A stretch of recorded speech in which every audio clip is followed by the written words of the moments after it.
십계명이란 제목으로 하나님의 말씀 증거하도록 하겠습니다. 오늘은 구약에서 가장 중요한 말씀 십계명에 대해서 이제 함께 살펴보려고 합니다. 뭐 성경에 대해 잘 모르는 사람도 십계명에 대해서는 다 들어봤을 겁니다. 뭐 십계라는 유명한 영화도 있고 하니까 다 알 텐데요. 이 십계명의 정확한 명칭은 10마디 말씀, 10가지 말씀 이라는 단어입니다. 10가지 말씀. 19장에서 앞에 19장에서 하나님은 이스라엘과 언약을 맺으시면서 너희가 내 말을 잘 듣고 내 언약을 지키면 나의 보물이 되고 제사장 나라가 되고 거룩한 백성이 될 것이다 이렇게 말씀을 하셨고, 이에 이스라엘 백성들이 하나님 말씀대로 다 행하겠나이다 라고 대답하자 하나님께서 이제 시내산에 강림하시고는 그 이스라엘 백성들이 지켜야 될 언약의 말씀이 무엇인지를 말씀해 주고 있습니다. 그게 이제 오늘 본문부터 시작해서 23장까지 이르는 이 십계명과 언약서 말씀인 겁니다. 십계명은 오늘 본문 20장 1절에서 17절까지 말씀이고요. 20장 22절부터 23장까지는 그걸 더 자세히 말씀하고 있는 언약서, 곧 언약 법전입니다. 법전.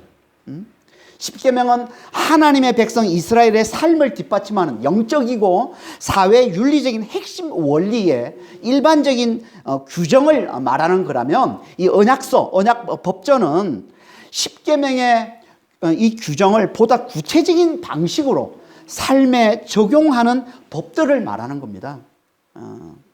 당시 이제 고대 건동에는요, 이렇게 구체적인 방식으로 삶에 적용하는 그런 법전들은 여러 있었습니다. 우리가 잘 아는 함무라비 법전을 비롯해서 이제 여러 법전들이 있었는데, 인간의 삶을 뒷받침하는 영적이고 사회 윤리적인 핵심 원리를 담은 규정 같은 것은 없었습니다.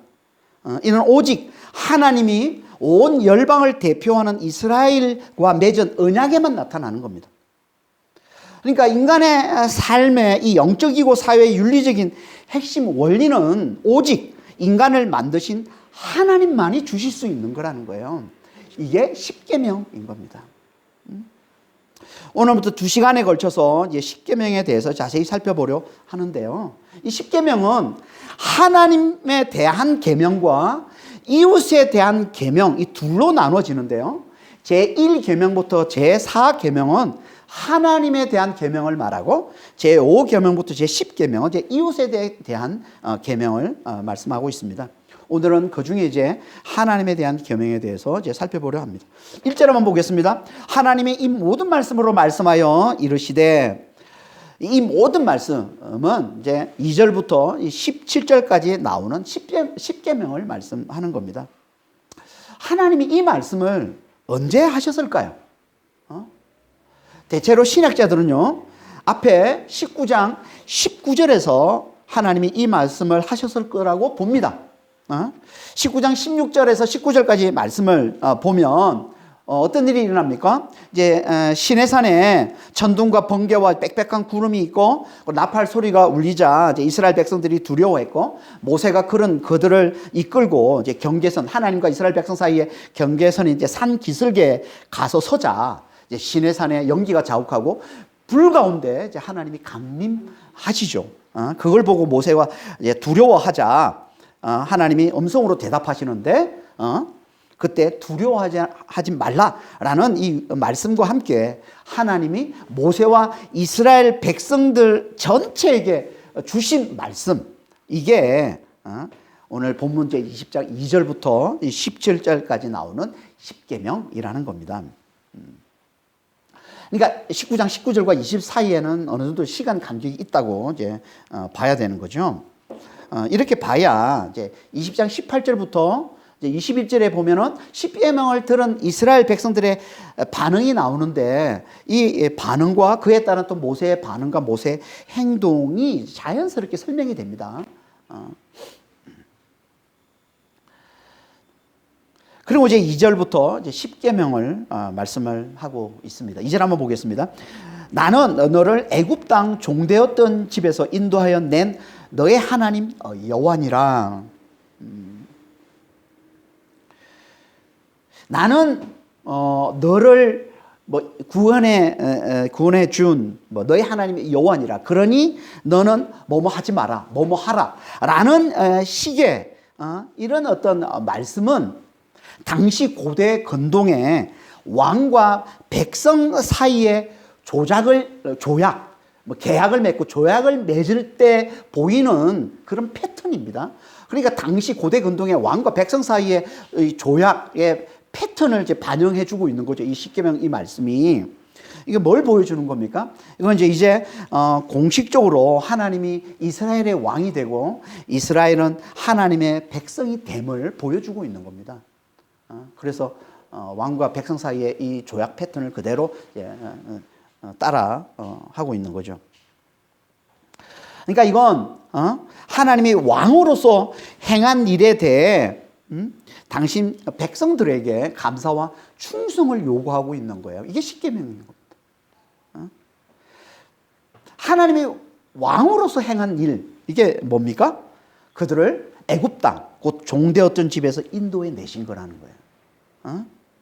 다시 말해서 하나님이 애굽에서 종살이 하던 그들을 놀라운 은혜와 능력으로 구원해 주셨기 때문에 이제 그들은 그렇게 구원해 주신 하나님 앞에 합당한 삶을 살아야 한다는 거예요. 이게 십계명이라는 겁니다. 그러니까 십계명을 말씀하기 전에 먼저 이걸 말씀하는 건 뭘 말하는 거예요? 십계명을 잘 지키는 비결이 뭔지를 잘 보여주고 있는 거죠. 그게 뭐라는 겁니까? 하나님의 이 놀라운 은혜. 하나님께서 놀라운 은혜를 베푸셔서 그들을 구원해 주신 걸 그들이 절대 잊지 않고 잘 기억하고 그걸 잘 깨닫는 것. 이게 이 십계명을 잘 지키는 비결이라는 겁니다. 이 말은 그러니까 구원의 은혜를 잘 알아야 하나님의 말씀에 잘 순종할 수 있음을 잘 보여주는 겁니다. 지금도 마찬가지죠. 하나님의 구원의 은혜를 잘 알아야 하나님 말씀에 잘 순종할 수 있습니다. 우리가 사랑하라, 용서하라, 인내하라 이런 하나님의 말씀들을 듣고도 우리가 잘 순종하지 못하는 건 하나님이 우리에게 베푸신 그 놀라운 구원의 은혜를 우리가 잘 제대로 기억하지 못하기 때문에 그런 거예요. 이게 약하기 때문에 그런 거예요. 구원의 은혜가 약하니까 잘 사랑하지 못하는 겁니다. 그래서 예수님이 이렇게 말씀하신 거예요. 누가복음 7장 47절에 이러므로 내가 너에게 말하노니 그의 많은 죄가 사하여졌도다. 이는 그의 사랑함이 많음이라. 사함을 받은 일이 적은 자는 적게 사랑하느니라. 무슨 말이에요? 이 죄사함과 이 구원의 은혜가 적은 자는 적게 사랑한다는 거예요. 반대로 말하면 죄사함과 구원의 은혜가 큰 자는 많이 사랑하게 된다는 거죠. 그러니까 우리가 사랑을 잘하고 못하고는 어디에 달렸다는 거예요? 내가 받은 은혜의 크기에 달렸다는 거예요. 내가 받은 은혜가 얼마나 큰지를 잘 깨달으면 우리는 많이 사랑하게 되고 그걸 제대로 깨닫지를 못하면 우리는 적게 사랑한다는 겁니다. 그러니까 우리 삶 가운데 우리가 사랑이 적은 이유를 잘 보여주고 있는 거예요. 우리 삶 가운데 사랑이 적은 이유가 뭐라고요? 받은 은혜가 적기 때문에 하나님이 우리에게 베푸신 은혜, 예수님의 이 은혜, 십자가와 부활을 통해서 우리에게 가져다 주신 이 엄청난 은혜를 우리가 작게 여기기 때문에 그걸 별로 그렇게 크게 대단한 가치가 있는 것으로 여기지 않기 때문에 실제로 우리 삶 가운데 사랑을 많이 못 내놓는다는 거예요. 사랑이 약하다는 거예요. 그걸 말씀하고 있는 거잖아요. 그러니까 우리는 구원의 은혜를 아는 만큼만 말씀에 잘 순종할 수 있고 잘 사랑할 수가 있는 겁니다. 그러니까 이걸 잘 알고 정말 하나님의 구원의 은혜, 예수님의 이 십자가와 이 부활의 은혜를 정말 잘 깨닫는 자가 되시길 바랍니다. 그러고 이제 십계명 중에 가장 중요한 첫 번째 계명을 말씀해 주십니다. 그게 3절 말씀인데요. 너는 나 외에 다른 신들을 내게 두지 말라. 첫 계명은 모든 계명을 대표하는 가장 중요한 계명입니다. 그게 뭐라고요? 나 외에, 너는 나 외에 다른 신들을 두지 말라는 겁니다. 여기 신들은요 히브리어로 엘로힘입니다.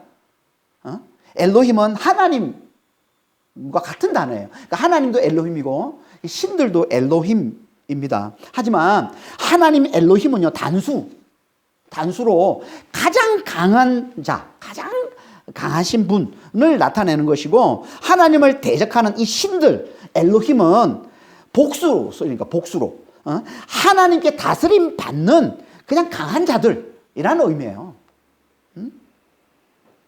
그래서 예수님이 이렇게 말씀하신 거예요. 마태복음 12장 28절 29절입니다. 내가 하나님의 성령을 힘입어 귀신을 쫓아내는 것이면 하나님 나라가 이미 너에게 임하였느니라. 사람이 먼저 강한 자를 결박하지 않고서야 어떻게 그 강한 자의 집에 들어가 그 세간을 강탈하겠느냐. 결박한 후에야 그 집을 강탈하리라. 여기 강한 자가 나오는데 강한 자가 누굴까요? 귀신을 얘기하는 거예요. 귀신. 그리고 그 귀신, 그 강한 자를 결박한 더 강한 자는 누굽니까? 성령님이에요. 성령님. 이게 곧 하나님과 신들의 관계라는 거예요. 그러니까 하나님 앞에 신들은 아무것도 아닌 거예요. 성령님 앞에 귀신들은 아무것도 아니잖아요. 마치 빛 앞에 어둠과 같은 거예요. 빛이 비치면 어둠은 사라지듯이, 이게 어둠의 영들, 하나님 앞에 어둠의 영들, 약한 영들, 이 귀신은 하나님 앞에 아무것도 안 주는 거예요.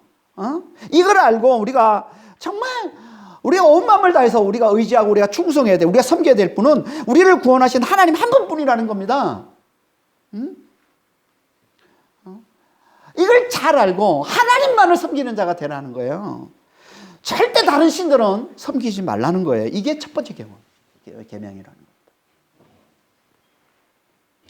이걸 다른 말로 하면 뭐예요? 절대 우상 숭배하지 말라는 거죠. 하나님을 잘 모르면 우리는 다른 신들을 하나님으로 알고 섬기게 되는데 이게 우상 숭배인 겁니다. 우상은요, 하나님이 아닌, 하나님 앞에 아무것도 아닌 그냥 우리가 볼 때 힘 있어 보이는, 좀 힘 있는 것들, 이런 것들을 하나님 자리에 올려놓는 것, 이게 우상 숭배인 거예요. 왜 우리가 이런 우상 숭배에 빠지는 겁니까? 그건요, 우리를 구원하신 하나님의 은혜를 우리가 잊어버렸기 때문에 그런 거예요. 우리는 우리를 구원하신 하나님의 은혜를 잊어버리면요, 하나님을 믿는데도 우리가 힘들어질 때 우리는 우상에게 기웃거릴 수밖에 없어요. 우상을 찾을 수밖에 없어요. 하나님의 은혜가 약해지면, 구원의 은혜가 약해지면, 구원의 은혜를 잊어버리면, 아니 하나님을 믿고 있는데도 힘들어. 그러면 당연히 다른 힘 있는 자들을 한번 의지해볼까? 그런 생각이 당연히 드는 거 아니겠어요? 그래서 우리가 우상 숭배에 빠지는 겁니다. 구원의 은혜를 잊어버리니까, 이걸 제대로 깨닫지 못하니까 우리 자꾸 우상을 찾는 겁니다. 지금도 마찬가지예요. 지금도. 여러분, 이 시대의 최고의 우상이 뭡니까? 돈이잖아요. 돈. 그래서 예수님이 이렇게 말씀하잖아요. 마태복음 6장 24절에 한 사람이 두 주인을 섬기지 못할 것이니 혹 이를 미워하고 저를 사랑하거나 혹 이를 중히 여기고 저를 경히 여김이라. 너희가 하나님과 재물을 겸하여 섬기지 못하느니라. 여러분, 예수님 때도 돈이 강력한 우상이었지만 지금은요, 더 강력한 우상이 되어버렸습니다. 왜 그렇습니까? 이건요, 돈이 가져다 주는 유혹이 예전보다 훨씬 더 크고 훨씬 더 강력해졌기 때문에 그런 거예요. 그러니까 다시 말해서 돈이 있으면 누릴 수 있는 게 너무 많아졌어요. 삶에. 그 반대로 돈이 없으면은 상대적으로 그 많은 것들을 누리지 못한다는 이 상대적 박탈감, 그로 인한 이 불행 지수가 너무 커버린 거예요. 그래서 사람들이 지금 돈이 없다고 막 자살하고 죽고 뭐 이런 사람들이 지금 많이 나오잖아요. 며칠 전에도 막 아파트에 집에 불을 지르고 말해 자살한. 그게 뭐예요, 그게? 다른 집까지 다 그냥 피해를 주고. 그게 뭐라고요? 돈이 없다고. 경제적으로 힘들다고. 그러니까 부부가 자살을 했다고 그러잖아요. 이게 뭘 보여주는 거야? 그만큼 돈이 강력한 우상이 되었으면 너무나 잘 보여주고 있지 않습니까?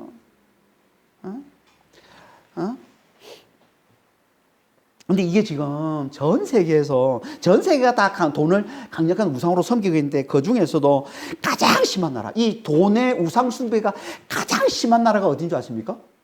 이게 대한민국입니다. 2021년에 17개, 17개 선진국을 대상으로 삶을 의미 있게 만드는 게 뭔지에 대한 설문조사를 했습니다. 삶을 의미 있게, 당신의 삶을 의미 있게 만드는 게 뭡니까? 이런 설문조사를 이제 선진국 17개 대상으로, 17국, 대상으로 설문조사를 했는데 대부분은 다 첫 번째는 뭐로 꼽은지 아세요? 가족으로 꼽았습니다. 가족으로.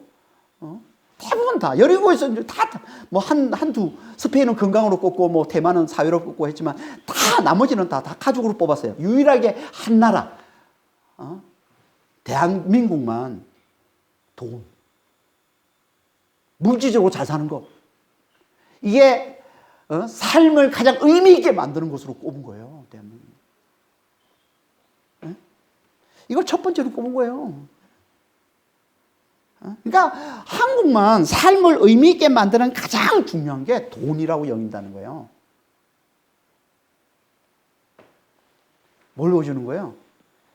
한국이 세상에서 돈을 가장 사랑하는 나라임을 잘 보여주고, 다시 말해서 돈을 가장 잘 섬기는 나라, 돈에 대한 우상숭배가 가장 강한 나라, 이게 한국이라는 겁니다. 그런데 아이러니한 건요, 세상에서 교회가 가장 많은 나라 중에 하나도 한국입니다. 미국과 브라질과 함께 교회가 가장 많은 나라, 한국이에요.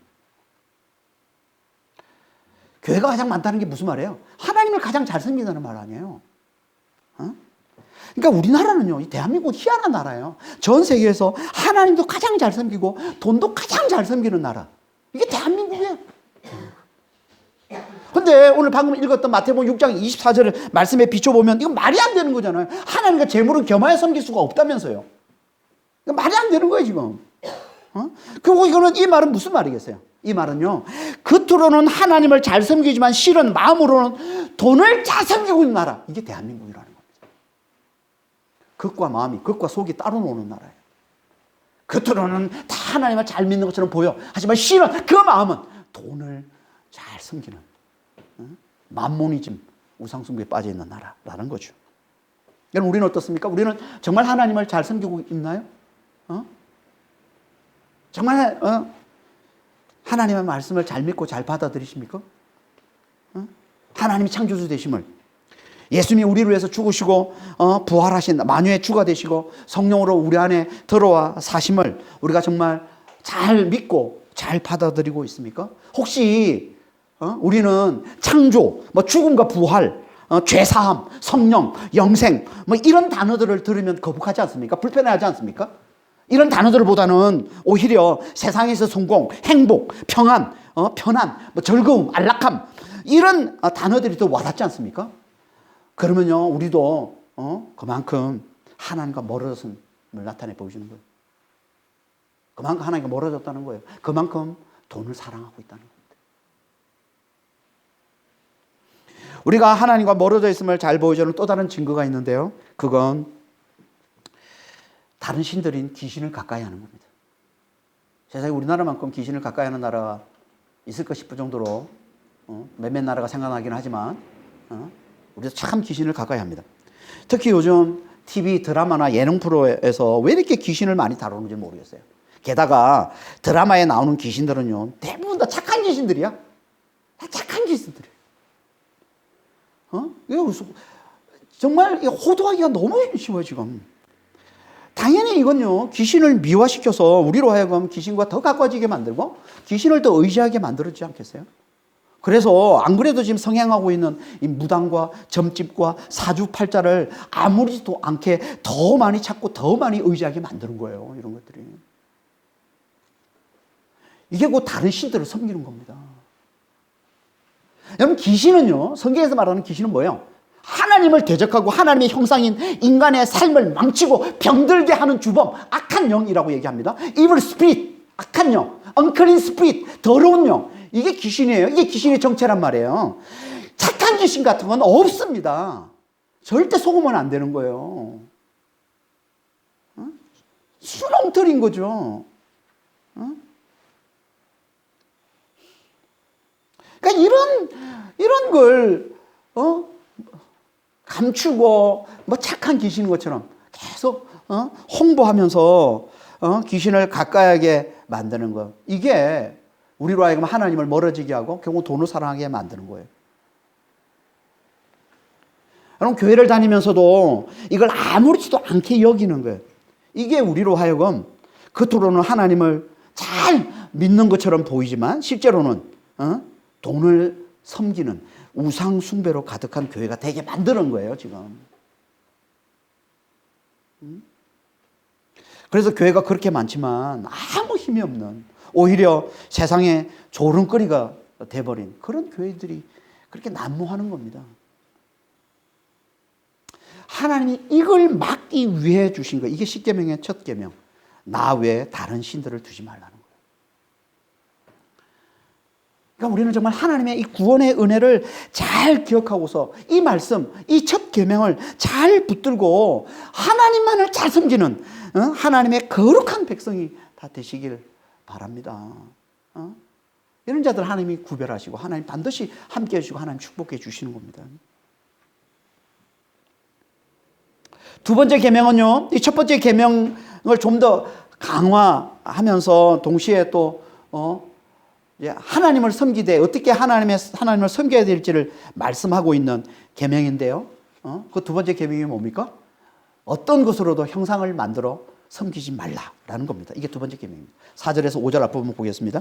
너를 위하여 새긴 우상을 만들지 말고 또 위로 하늘에 있는 것이나 아래로 땅에 있는 것이나 땅 아래 물속에 있는 것에 어떤 형상도 만들지 말며 그것들에게 절하지 말며 그것들을 섬기지 말라. 이 새긴 우상이라는 이 말은요, 페셸이라고 해서 그냥 새긴 것, 조각한 것, 이런 뜻입니다. 그러니까 4절의 이 말씀은 하늘과 또 땅과 땅 아래에 있는 그 어떤 것으로도 그걸 닮은 모양으로 뭐 돌이나 나무나 쇠나 금속이나 이런 것들을 새기거나 조각한 형상을 만들지 말라는 거예요. 이 말은 그 어떤 것이든 형상을 만들어 거기에 절하고 그걸 섬기면은 그건 곧 자기를 위해 만든 우상이 된다는 겁니다. 그게 곧 우상숭배라는 거예요.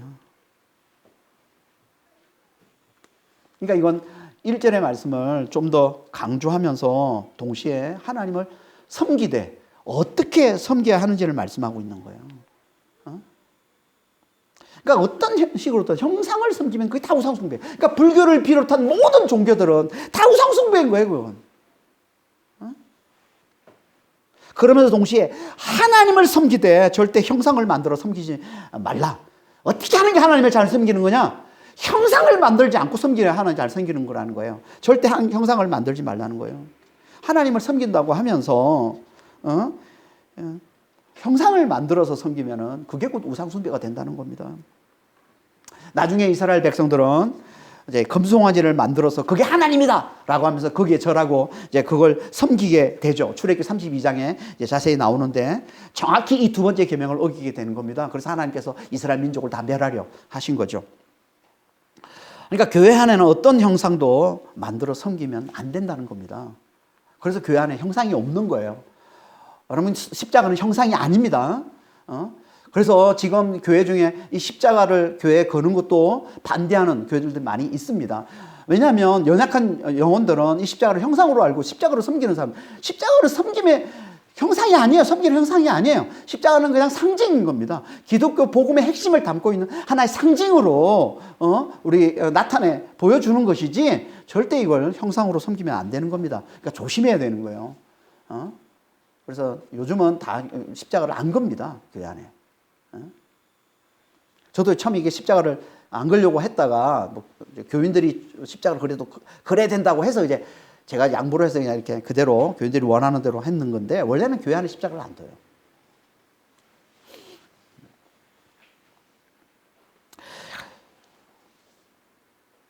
그런데 왜 하나님이 형상을 만들어 섬기지 못하게 하는 걸까요? 그건요, 하나님은 가시적인 형태가 없는 영이요 말씀이시기 때문에 그런 거예요. 그 하나님을 가시적인 형태로 드러내는 건 하나님을 잘못 드러내는 죄를 범하는 거예요. 다시 말해서 그 크신 하나님, 그 영이고 말씀이신 그 하나님을 형상에 가두는, 형상으로 제한시키는, 하나님을 왜곡시키는 그런 큰 죄를 범하는 게 되는 거라는 거예요.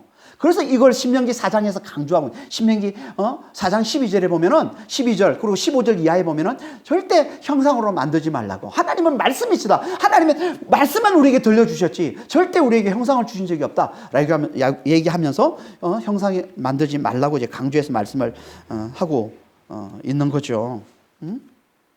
이렇게 형상을 만들면은, 형상을 만들어서 섬기면은 다른 신들을 섬기는 것이나 똑같이 똑같은 가정스러운 우상숭배가 된다는 겁니다. 하나님은 이렇게 우상숭배의 죄를 첫째 계명과 둘째 계명으로 주어서 철저히 금하고 계신 겁니다. 지금 하나님은 왜 이렇게까지 우상숭배의 죄를 엄격히 다루시는 걸까요? 그건요, 우리 하나님은 질투하는 하나님이시기 때문에 그렇습니다. 질투하는 하나님. 5절 후반절에서 6절 말씀입니다. 5절 후반절에 6절 한번 보겠습니다. 내 하나님의 여호와는 질투하는 하나님인즉 나를 미워하는 자의 죄를 갚되 아버지로부터 아들에게로 3, 4대까지 이르게 하거니와 나를 사랑하고 내 계명을 지키는 자에게는 1000대까지 은혜를 베푸느니라. 질투는 열심이란 뜻이에요. 인간의 질투는 다 부정적으로 쓰이지만 하나님의 질투는 아닙니다. 하나님의 질투는요, 진정한 사랑을 나타내는 표현이에요. 그러니까 하나님의 질투는 사랑에 대한 진심, 사랑에 대한 열심을 말하는 겁니다. 이 말은 그 반대편에 있는 사랑을 해방하는 것에 대한 진노 또한 진심이고 열심인 거예요.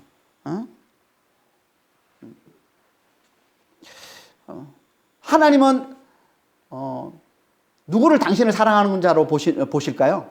하나님 계명을 지키는 자. 그래서 계명을 지키지 않는 자를 날 미워하는 자라고 말씀하고 있고, 계명을 지키는 자를 나를 사랑하는 자 이렇게 얘기를 하고 있어요. 나를 사랑하고 내 계명을 지키는 자 이렇게 표현하고 있지만 어떻게 보면 정확히 말하면 하나님의 계명을 지키는 자가 하나님을 사랑하는 자라는 겁니다. 이건 예수님도 하신 말씀이에요.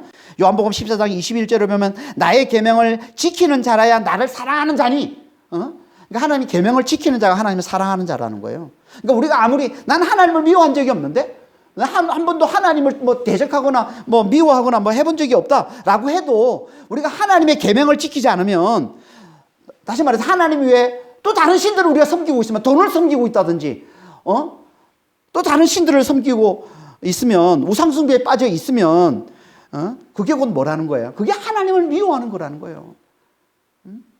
그게 하나님을 대적하는 거라는 겁니다. 그런 그들에게 하나님이 나타내시는 질투가 뭐라고 합니까? 나를 미워하는 자는 죄를 갚되 3, 4대 3, 4대까지 이르게 하리라. 3, 4대는요 대가족 사회였던 당시에 개인이 영향을 미칠 수 있는 가장 큰 가족 단위를 말하는 겁니다. 옛날에는 공동체, 우리만 해도 몇십 년 전만 해도 다 대가족이었어요. 거기 보면 이제 할머니, 증조 할머니부터 자손까지 이게 4대거든요, 4대. 이게 4대가 있는 거란 말이에요. 3, 4대. 옛날에는 다 그렇게. 그러니까 한 개인이, 그러니까 누가 죄를 범하면 그 죄악이 공유되고 그 영향과 그 결과가 미치는 최대 범위를 얘기하는 거예요. 이게 3, 4대입니다. 이 말은 곧 무슨 말이에요? 하나님을 미워하는 자는 그 죄로 인한 고통을 자신과 그의 모든 가족들이 다 당하게 될 거라는 거예요. 이게 하나님의 질투라는 겁니다. 이게 하나님이 질투나서 일부러 하나님께서 그렇게 억지로 그렇게 만드신다는 뜻이 아니에요. 그만큼 이 죄가 그만큼 그 영향력이 크고 막강하다는 거예요.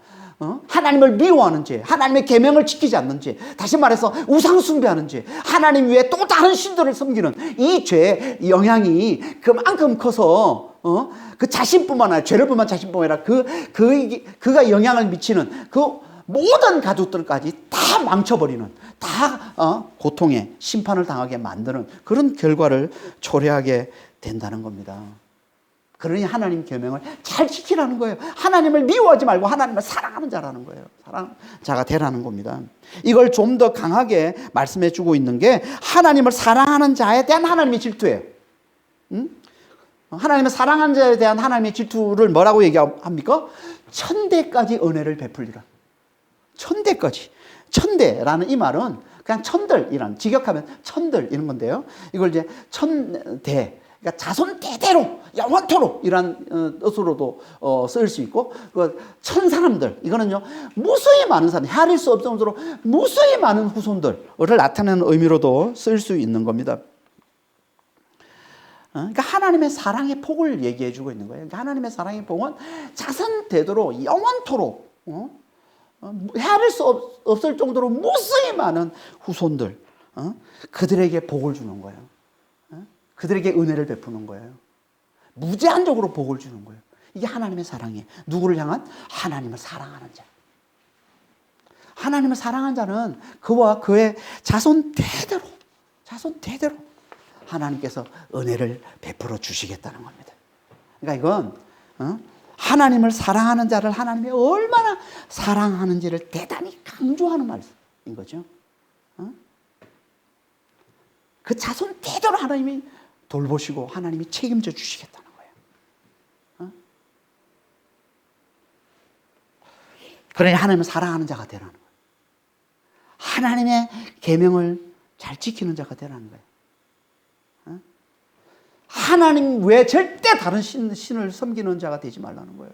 절대 우상숭배에 빠지는 자가 되지 말라는 거예요. 절대 돈을 사랑하는 자가 되지 말라는 거예요. 절대 탐욕에 빠지는 자가 되지 말라는 거예요. 왜요? 탐욕이 골로새 3장 5절에 뭐라고 얘기하고 있습니까? 탐심이 곧 우상숭배이니라. 우리가 뭔가 가지고 있는데 다 가지려고 막 그게 곧 돈을 사랑하는 것이고 그게 곧 우상숭배라는 거예요. 그게.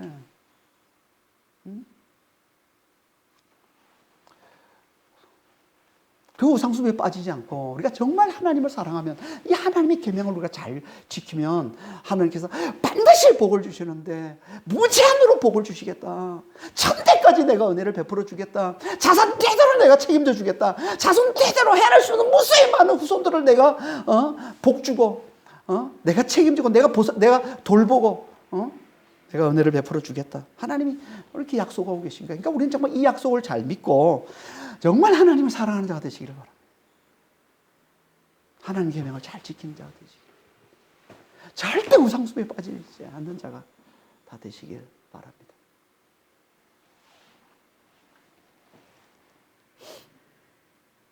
세 번째 계명은요, 하나님의 이름을 망령되이 부르지 말라는 겁니다. 두 번째부터 네 번째, 세 번째, 네 번째까지는 다 하나님을 섬기되 어떻게 하는지 하나님을 제대로 섬기는지를 말씀하고 있는 겁니다. 두 번째는 뭐라고 그랬어요? 형상을 만들지 않고 하나님을, 형상을 섬기면 안 된다는 거예요. 그리고 세 번째는 뭐라고 얘기하고 있습니까? 하나님의 이름을 망령되이 부르지 말라는 거예요. 7절 한번 보겠습니다. 너는 너의 하나님 여호와 이름을 망령되게 부르지 말라. 여호와는 그의 이름을 망령되게 부르는 자를 다 죄 없다 하지 아니하리라. 이름은요, 존재와 전 인격을 상징하는 겁니다. 하나님의 이름도 마찬가지입니다. 그분의 존재, 그분의 전 인격을 상징하는 게 하나님 이름이에요. 따라서 창조주 되심, 하나님의 창조주 되심, 하나님의 만유의 주 되심을 나타내는 하나님 이름, 엘로힘, 여호와, 야훼는 어떻게 해야 되는 거예요? 항상 존귀히 여겨야 될 이름이라는 거예요. 늘 영광을 돌리고 늘 찬송할 이름이라는 거예요. 이름은. 그래서 이사야서 42장 8절에 이렇게 말씀하고 있습니다. 나는 여호와니 이는 내 이름이라. 나는 내 영광을 다른 자에게 내 찬송을 우상에게 주지 아니하리라. 하나님의 이름은 영광과 동격이에요. 하나님의 이름은 찬송과 동격이에요. 그분의 이름은 늘 우리가 영광을 돌리고 늘 우리가 찬송할 이름이지, 찬송의 대상이 되고 영광의 대상이 되는 이름이지, 절대 망령되이 부르면 안 된다는 겁니다. 이게 하나님께 너무 중요한 거예요. 그래서 이걸 세 번째 계명으로 하나님이 주시는 겁니다. 내 이름을 망령되이, 하나님의 이름을 망령되이 부르지 말라. 여기 망령되다는 이 말은요, 헛됨, 거짓 이런 뜻입니다. 헛됨, 거짓. 그러니까 이 말은 하나님의 이름을 헛되이 부르구나, 거짓을 왜 부르지 말라는 거예요. 많은 사람들이 이 말씀을, 망령되이 부르지 말라는 말씀을 불경스러운 말로 쓰지 말라. 욕할 때. 우리 말은 우리 욕에는 안 들어가지만 영어 욕은, 외국 사람들의 욕은요, 하나님, 지저스, 이게 욕으로 많이 쓰입니다. 그래서 절대 그렇게 쓰지 말라. 이런 의미로 많이 강조하는데, 실제로 성경에서는 그런 의미보다, 어떤 의미가 더 강하냐면, 거짓 맹세를 위해 하나님의 이름을 부르지 말라라는 의미가 더 강한 겁니다. 거짓 맹세를 위해.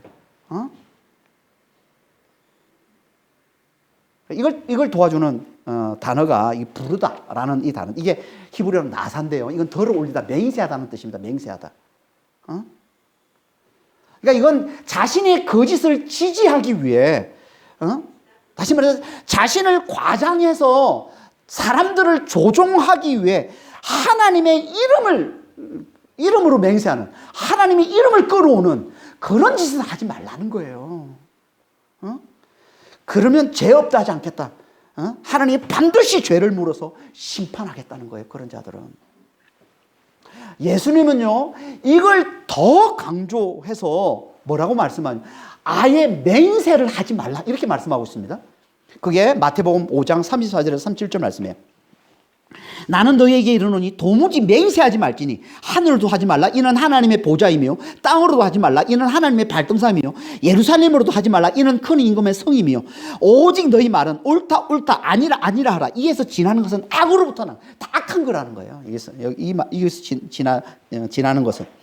그러니까 맹세를 하면 그게 뭐든 하늘을 두고 맹세한다, 땅을 두고 맹세한다. 그게 다 뭐라는 거예요? 하나님의 보좌요, 하나님의 발등상이요. 다 하나님의 이름을 걸고 맹세하는 게 된다는 거예요. 뭐든 맹세하면. 그러면 그게 곧 얼마든지 자기를 위해 하나님을 이용하는, 자기의 거짓을, 감추거나 아니면, 자기를 과장하기 위해 하나님의 이름을 악용하는 그런 게 될 수 있으니까 아예 맹세하지 말라. 이렇게 말씀하고 있는 거예요. 그냥, 옳은 건 옳다 그러고, 아닌 건 아니라고만 얘기하라는 거예요.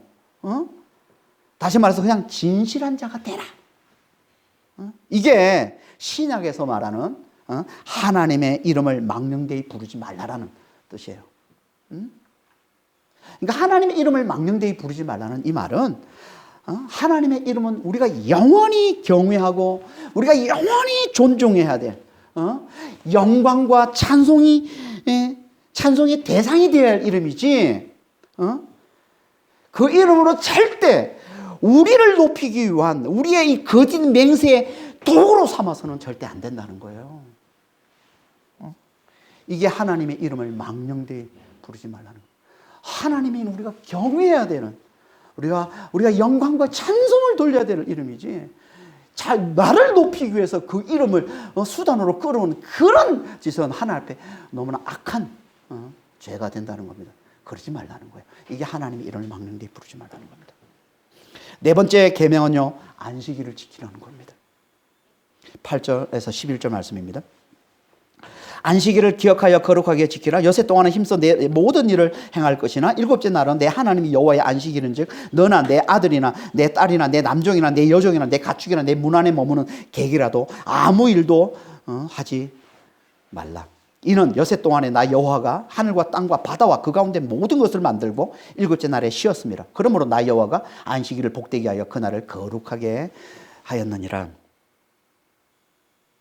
안식일에 대해서 우리가 앞에서 16장 5절과 23절에서 두 번씩 우리가 자세히 살펴봤습니다. 하나님은요, 여세 동안 힘써 일하고 일곱째 되는 날은 쉬는 이 안식일을 대단히 중요하게 말씀하십니다. 그 이유가 뭘까요? 그건요, 이게 하나님의 창조되심을 믿는 믿음의 표가 되기 때문에 그런 거예요. 이게 안식일을 잘 지키는 게. 그래서 11절에서 11절에서 하나님이 다 만들고 모든 창조의 일을 다 행하고 일곱째 날에 쉬었기 때문에, 그래서 내가 이 안식일, 일곱째 날 안식일을 복되게 해서 그날을 거룩하게 했기 때문에 너희도 안식일을 지키라. 이렇게 말했어요. 이 말은 무슨 말이라고 했습니까? 안식일을 복되게 해서 그날을 거룩하게 했다. 이 말은 그 안식일, 하나님이 쉬신 창조의 일을 다 마치고 하나님이 쉬신 그날을 하나님이 복되게 해서 하나님이 쉬셨다는 거예요. 그러니까 하나님의 복되게 해서 그날을 거룩하게 구별했다는 거야. 다른 모든 날은 수고가 있는 날이지만 그날만큼은 쉬는 날로 거룩하게 구별하셨다라는 그런 뜻이라고 했습니다. 그러니까 너희도 그날을 거룩하게 쉬라는 거야. 하나님이 창조를 완성하고 쉬셨기 때문에 너희도 그날을 쉬라는 거예요. 말은 무슨 말이에요? 하나님을 창조주로 믿는 믿음을 보이라는 거예요. 그렇게 해서 하나님을 창조주로 믿는 믿음을, 하나님이 쉬신 날 너희도 쉬어서 하나님이 창조주 하나님 되심을 믿는 믿음을 하나님 앞에 보이라, 그런 뜻이라고 했습니다. 그러니까 안식일은 하나님을 창조의 완성을 가져다 주신, 모든 걸 창조하셔서 하나님 쉬셨잖아요. 창조의 완성하고 다른 말로 뭐라고 그랬어요? 구원의 완성이라고 그랬죠. 그래서 신명기 5장 15절에서는 안식일을 지키는 이유를 애굽에서 그들을 구원해 주셨기 때문에 안식일을 지키라라고 말씀하셨다고 그랬어요. 오늘은 하나님이 창조를 완성하셨기 때문에 안식일을 지키라고 말씀하고 있는데 신명기 5장 15절에서는 애굽에서 그들을 구원해 주셨기 때문에 안식일을 지키라. 그러니까 창조의 완성이고 구원의 완성을 말씀하고 있는 겁니다. 이렇게 창조의 완성, 구원의 완성을 가져다 주신 창조주 하나님으로 믿는 표로 하나님이 주신 거라는 거예요. 그게 안식일을 지키는 거라는 거예요. 다시 말해서 이걸 잘 지켜야 창조주 하나님을 잘 믿는 거라는 거예요. 난 하나님을 믿어. 근데 안식일을 안 지켜. 안식을 몰라. 하나님을 잘 믿어. 이건 말이 안 된다는 거예요. 하나님을 잘 믿는 표가 뭐라고요? 안식일을 잘 지키는 거. 다시 말해서 신약으로 하면 안식을 잘 누리는 거예요. 안식을 잘 누리는 게 이게 하나님을 잘 믿는 표라는 겁니다. 그래서 신약에서는 예수를 잘 믿는 표로 이걸 주신 거예요. 마태복음 11장 29절에 수고하고 무거운 짐진 자들아 다 내게로 오라. 내가 너희를 쉬게 하리라. 내가 너희를 쉬게 하리라. 예수를 잘 믿는 표가 뭐냐면 예수 안에서 쉼을 잘 누리는 거예요. 여러분 예수를 잘 믿습니까? 그러면 안식을 잘 누려야 돼요. 안식일을 지키는 게 안식일을 지키는 게 하나님을 창조주로 잘 믿는 표가 되듯이 예수 안에서 안식을 잘 누리는 게 우리가 예수를 우리를 위해서 죽으시고 부활하셔서 하늘에 올라 하늘과 땅을 다스리는 만유의 주가 되심을 잘 믿는 표예요. 여러분 정말 우리가 예수님이 죽음 사망을 박살내시고 부활하시면 우리가 잘 믿는다면, 그분이 하늘에 올라서 하늘과 땅을 다스리는 만유의 주 되심을 우리가 잘 믿는다면, 우리에게 우리 삶 가운데 나타나는 그 표가 뭐냐면, 가장 중요한 표가 뭐냐면 그게 안식이라는 거예요. 안식.